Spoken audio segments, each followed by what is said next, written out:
Microsoft ওয়ার্ডে কি করে নাম লিখতে হয় জানো তুমি? হ্যাঁ জানি। আচ্ছা ঠিক আছে, একটু আমাদেরকে দেখিয়ে দাও তো স্ক্রিনেতে কি করে নাম লিখতে হয় মাইক্রোসফট ওয়ার্ডে। এখানে দেখতে পাই, এখানে সার্চ করো।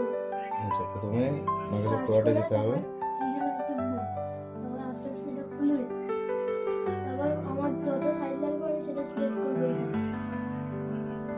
যতটা সাইজ লাগবে সিলেক্ট করবো। এখানে অনেক ধরনের সাইজ আছে।